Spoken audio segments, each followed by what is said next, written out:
Kali ini, kita akan menyelami sebuah pertanyaan yang jadi jantungnya keilmuan Islam selama ribuan tahun. Gimana sih caranya kita bisa benar-benar yakin dengan keaslian ucapan seseorang yang hidup lebih dari 1400 tahun yang lalu? Nah, ini dia tantangan terbesarnya, memastikan keaslian sabda Nabi Muhammad. Ini bukan sekedar catatan sejarah biasa loh. Bagi miliaran muslim, ini adalah fondasi ajaran agama setelah Al-Quran. Jadi, bisa dibilang ini tugas yang super sakral. Inilah yang kita sebut hadis. Bukan cuma kutipan ya, tapi laporan-laporan yang membentuk hukum, etika, dan bahkan kehidupan spiritual miliaran orang. Jadi, bisa dibayangkan ya betapa pentingnya menjaga keasliannya. Oke, kita mulai ya. Sejak awal banget, para ulama memandang pelestarian hadis ini sebagai sebuah misi suci. Dan dari sinilah lahir sebuah disiplin ilmu yang, luar biasa teliti. Coba bayangin deh, tingkat ketelitiannya. Mereka berusaha menyalin setiap kata, setiap huruf, bahkan sampai tanda bacanya, tanpa ada perubahan sedikit pun. Tujuannya apa? Supaya transmisinya sempurna dan kemurnian sabda Nabi tetap terjaga. Dan ini bukan sekedar teori loh. Para ulama ini saking hati-hatinya, mereka bahkan menolak memperbaiki sesuatu yang mereka anggap sebagai kesalahan dalam teks. Mereka lebih memilih mempertahankan naskahnya apa adanya daripada mengambil resiko mengubah kata-kata aslinya. Nah, dedikasi yang luar biasa ini kemudian berkembang jadi sebuah disiplin ilmu yang sangat sistematis, yang kita kenal sebagai ulum al-hadits atau ilmu hadis. Tujuannya simpel sebetulnya, menciptakan sebuah metode untuk menyaring mana hadis yang asli dan mana yang bukan. Gampangnya, prosesnya itu ada 3 langkah. Pertama, mereka menyelidiki setiap orang dalam rantai periwayatan. Karakternya gimana? Ingatannya kuat nggak? Kedua, mereka memastikan rantainya itu nyambung, nggak ada yang putus di tengah jalan. Dan yang terakhir, baru deh mereka menganalisis teksnya itu sendiri. Tapi, disinilah mulai muncul sebuah komplikasi. Seiring berjalannya waktu, para ulama di dalam tradisi Islam sendiri mulai menyadari adanya sebuah masalah, sebuah ketidakseimbangan yang cukup kritis dalam penerapan metodologi ini. Jadi, setiap hadis itu kan punya 2 bagian penting. Tapi ternyata lama-kelamaan para ahli jadi jauh lebih fokus pada satu bagian. Dan bagian yang satunya lagi, ya agak sedikit terabaikan. Yuk, kita bedah.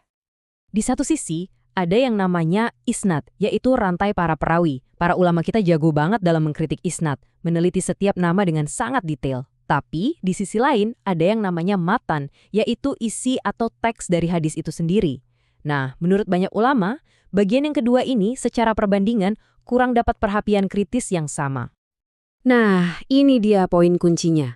Metodologi kritik hadis yang paling lengkap dan canggih itu baru benar-benar disempurnakan berabad-abad setelah kitab-kitab hadis paling terkenal kayak Bukhari dan Muslim itu disusun. Artinya apa? Artinya koleksi-koleksi awal itu belum diuji dengan alat kritik yang paling matang yang dikembangkan belakangan. Jadi apa dong akibat dari ketidakseimbangan fokus tadi? Akibatnya, para ulama sendiri mulai menemukan adanya teks-teks yang isinya problematis, bahkan di dalam koleksi yang paling dihormati sekalipun. Dan ini bukan sekedar dugaan loh, ulama besar seperti Ibn al-Jauzi melakukan studi mendalam dan menemukan apa yang ia anggap sebagai hadis-hadis palsu. Dan lihat deh, temuannya ada bahkan di dalam kitab-kitab yang paling sahih sekalipun. Temuannya ini kemudian juga didukung oleh ulama-ulama besar lainnya. Oke. Biar lebih kebayang, kita lihat contohnya langsung ya. Hadis ini yang ada di Sahih Al-Bukhari bilang kalau tinggi Nabi Adam itu 60 hasta. Itu sekitar 27 meter. Isnad atau rantainya mungkin kuat, tapi gimana dengan matan atau isinya? Disinilah kritik terhadap isi teks atau matan itu berperan. Ulama sekelas Ibnu Hajar menunjukkan kalau teks ini bertentangan dengan bukti fisik di dunia nyata. Peninggalan kuno sama sekali nggak menunjukkan ada manusia yang pernah setinggi gedung bertingkat kan? Contoh kedua dari Sahih Muslim punya implikasi teologis yang sangat dalam. Hadis ini mengatakan bahwa Nabi Muhammad tidak diizinkan oleh Tuhan untuk memintakan ampunan bagi ibunya sendiri. Di sini, para ulama menguji matan hadis dengan sumber tertinggi dalam Islam, Al-Quran. Al-Ghazali berargumen, karena ibu Nabi hidup di masa sebelum wahyu turun, beliau nggak bisa dimintai pertanggungjawaban. Jadi hadis ini seolah-olah bertentangan dengan prinsip keadilan Tuhan yang ada di Al-Quran. Dan yang terakhir, sebuah hadis yang mungkin sangat sering Anda dengar. Hadis ini meramalkan bahwa umat Islam akan terpecah menjadi 73 golongan. Tapi cuma satu yang akan selamat. Kritiknya datang dari dua arah. Secara sejarah jumlah golongan dalam Islam itu nggak pernah pas 73. Dan secara teologis, gagasan hanya satu yang selamat ini sepertinya berlawanan langsung dengan seruan Al-Quran yang justru menekankan persatuan umat. Nah, yang paling penting untuk diingat dari semua ini adalah kritik-kritik ini bukan datang dari orang luar. Ini semua datang dari jantung tradisi keilmuan Islam itu sendiri. Dan ini justru membuka jalan bagi para ulama modern untuk membangun di atas warisan yang luar biasa ini. Jadi ini bukan soal membuang yang lama, tapi justru menyempurnakannya. Idenya adalah untuk melakukan sebuah upaya besar-besaran, sebuah proyek raksasa untuk mengatasi tantangan-tantangan sejarah ini sekali dan untuk selamanya. Ulama besar Yusuf Al-Qaradawi punya sebuah rencana yang, luar biasa ambisius. Pertama, kumpulkan semua data tentang setiap perawi yang pernah ada.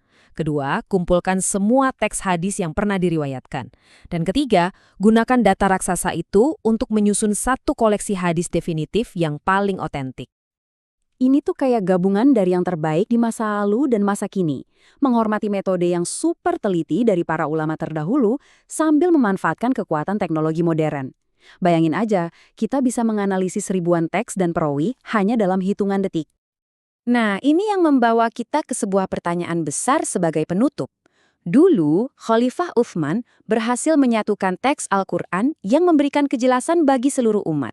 Mungkinkah sebuah upaya serupa untuk hadis bisa mencapai tujuan yang sama bagi generasi kita sekarang dan di masa depan?